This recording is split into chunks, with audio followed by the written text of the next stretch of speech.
Welcome to our Nini SR channel. I took my phone from the nightstand to put off my alarm. It's 11 a.m.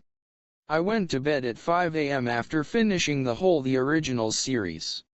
If it's my past, I definitely sleep till night.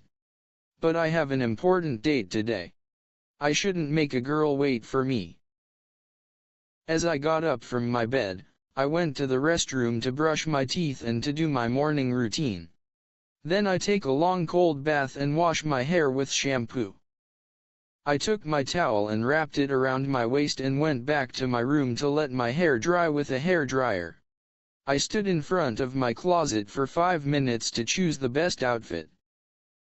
I know it's just a normal outing, but I have to make it special. As I finish my fight with my thoughts about the outfit, I wear my black jeans with a blue denim shirt tucked in. I checked myself in a full-length mirror and did my hair. I went down to the kitchen to get something to eat.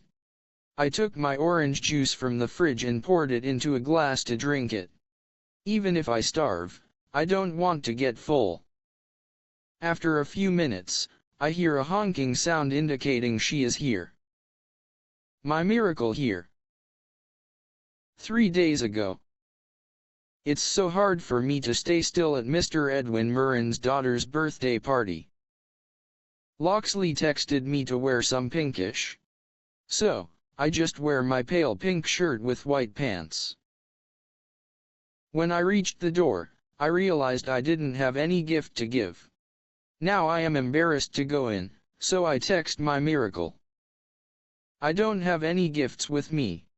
I'm going to a nearby mart, so I might be late. As I sent a message. Hey NEV. Someone called me from my back. I know it's my miracle without even turning. She is the only person calling me NEV. I have so many nicknames. My full name is Nevin Frederick. I always get used to calling myself Fred or Rick or Nevin. No one calls me that. I am starting to get addicted to the way she calls me, even though this is my 3rd time hearing it.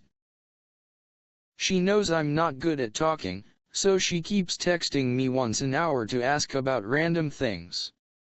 And she has been randomly delivering food or snacks for me. What are you thinking? You were standing there for 5 minutes. She was wearing a pale pink coat with a white shirt and pale pink pants. It's like the opposite of my outfit. You know I don't have any gifts with me. So. Oh, I got it. Just come, I have already taken care of it. I don't know what she meant. She pointed her finger in the opposite direction. When I saw where she pointed, I saw a food delivery truck and 4 people holding packs of food in their hands. I still didn't get it. Stop looking at me with your confused face, she said as she opened the door and held my forearm and led me inside.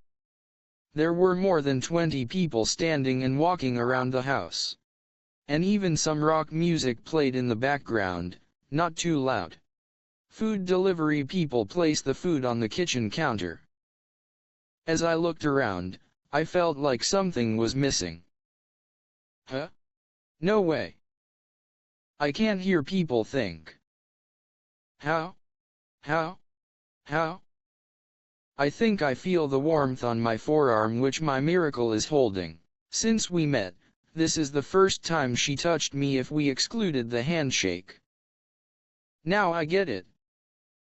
She released my arm and started to walk towards the kitchen. I just stood and looked at her with a confused reaction. Is she a god or something? Or is she a wizard? I want to cry.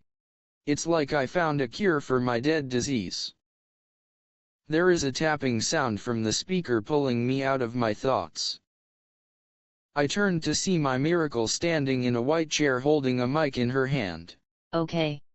Now let me introduce you to all our food sponsor Mr. Nevin. Everyone in the room turned to look at me. I stood freezing. I started to hear a flood of thought. He is staying in the 5th house. And no one is allowed into his house unless you are Loxley. He likes to be alone and to be with me. She says, looking at me. It's like she's announcing to everyone that I'm hers. Yes, I'm the one who told her I would like to be with her. Some people clapped and cheered for her. As she finished, she got down from the chair and waved her hand, "Come here." When I reached there, she pulled me close to whisper, "Since I saved you, you have to pay for our next out." Okay. I just nodded. If your social battery gets low, just send me a message, I will get you out of here, she says, pulled me out and went to meet some people. I chuckled and took a Coke from the table and sat on a nearby chair and looked at her.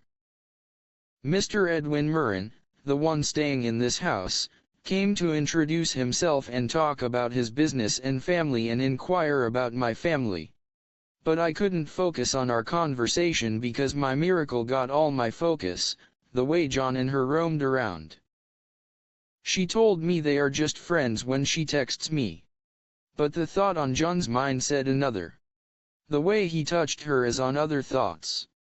He was even thinking about some night they spent together. Now I get it, they are not just friends. Not only him. There's this guy, I don't even get his name, standing near her thinking about some incident happening between them. I started to feel nauseous. So, I just said farewell to Mr. Murrin and went back to my house. My whole blood started to boil. At first, I wanted to know about her, but the more I get to know about her, the more I get angry. Even though I know this is how she is. Jess has already told me she doesn't have relationships, she always enjoys being around. But she is the only person in my life I want the most. So, I have to be calm around her. As I lay on my couch, I got a call from Jess. It might be important unless she doesn't call me. So, I picked it up.